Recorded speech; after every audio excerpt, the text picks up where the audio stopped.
Hey, fourth graders, I'm out today for a meeting, so today's class is going to be kind of different. It's an online class for library, so you're going to watch this short video and work on a little note-taking as we go, and I'll walk you through the note-taking. But we've been spending time talking about citing sources on EasyBib and paraphrasing, but one of the really important things to know before we cite our sources is understanding what websites are good online and what websites are not so good. So today we're going to walk through how to evaluate a website to see if it's good or not. So to get started, you need a crayon, pencil, something to write with, and you'll also get this evaluating note sheet worksheet. Okay? So when you evaluate a website, the reason why you do this is because if you didn't know already, when you go to Google and you do a Google search or something like that, only 10% of what you find is actually going to be relevant to research. You're going to find a lot of hoax websites. You're going to find a lot of websites trying to persuade you to go believe a certain thing. You're going to find websites to sell you stuff. And so only about 10% of what you find in Google results is actually going to be good. Okay? These websites like Google are there to make money, and so they have ads telling you to go to specific websites and things like that. Okay?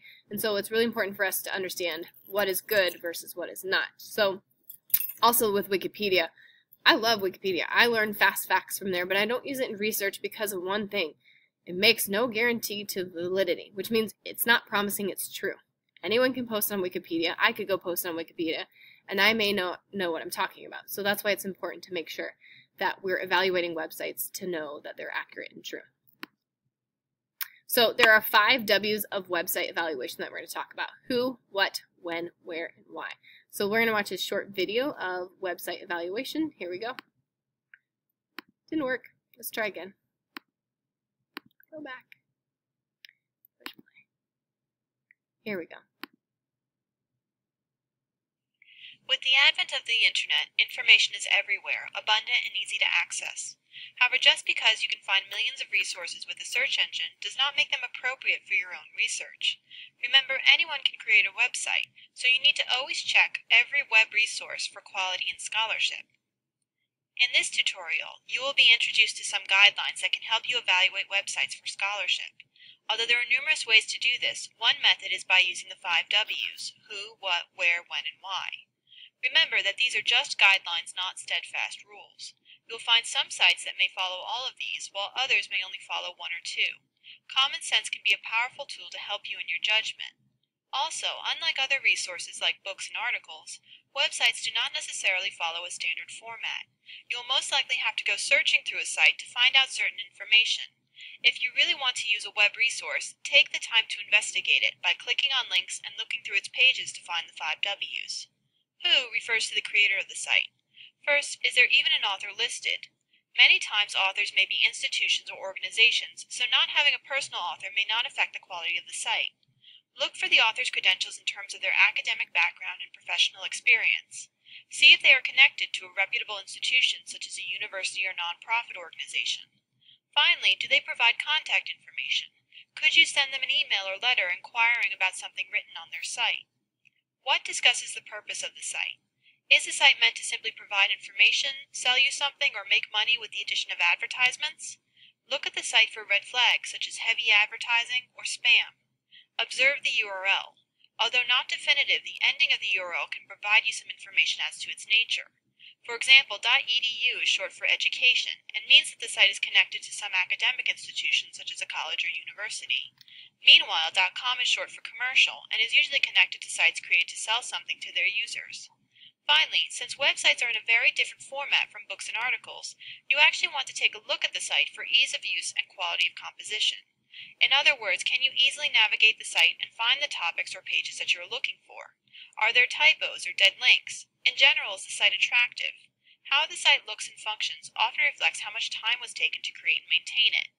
Where refers to the source of the author's information. If the site is not discussing original research, then it should provide citations for the articles, books, and other resources relied upon by the creator. Many times sites may provide lists of suggested resources, especially links to additional websites, that would not be considered citations. They are merely suggested sources. Use common sense to distinguish between the two.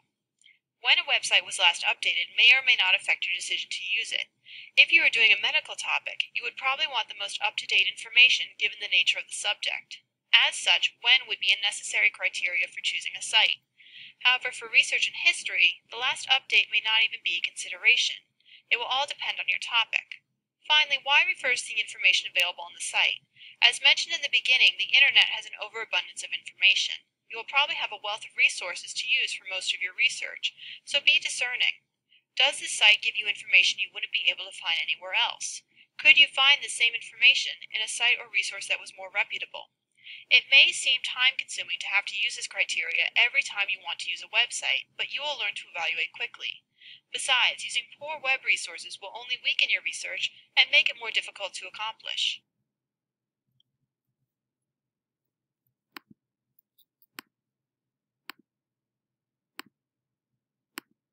So we're going to start looking at the who as our first thing. And so who is all about who is responsible for the creation of the website. Is it a person or an organization? What are their credentials? Do they actually know what they're talking about? For example, if I would create a website about baseball, I wouldn't have no idea what I'm talking about. So you want someone who knows the topic to create that website or know what they're talking about. And it's also great if they provide contact information. How do you reach the owners of the website is even great. So on your note sheet, under the next to who, we're going to do a little sketch noting. And I sketch note by writing a picture and a short description with it. So my who, I'm going to draw a stick person.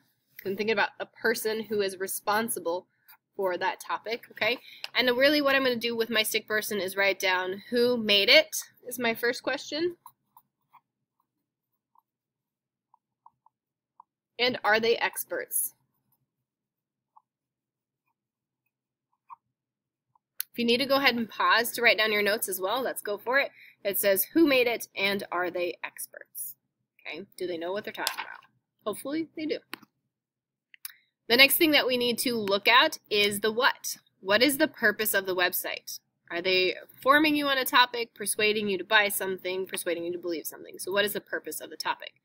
Are there a lot of advertisements? This is kind of a red flag when you see buy this, buy this, buy this. Not always a good website. Observe the URL. We call this the domain. .edu is for education. .mil is for military. .org. .com. Is it easy to use? Is the website good? So for this one, it's actually kind of silly. I'm going to draw a big dot on my what.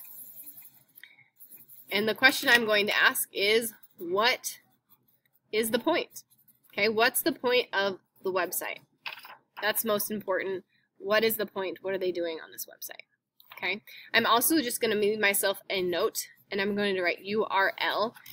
I also want to pay attention to that URL and understand what the URL is on the website, because that's going to be a good hint. If it's a .com, it's a little bit more questionable of a website. Not that it's bad, but you might have to do a little bit more digging to find out if it's good or not. Okay, we got who, we got what. The next one that we're going to have, we're actually going to skip over to where. And for the where, I'm actually going to draw a little picture of a book. Again, I'm no artist, so I'm just doing my best. A little picture on my book down here. And where, I want to know where is the info from. So that's a question I'm going to write down in that box. Where is the info from? Okay, I want to know, did the author cite the sources? Do they know where they got their information from? Or do they give sites that they use and hyperlinks? So I want to know, where did they get their information from?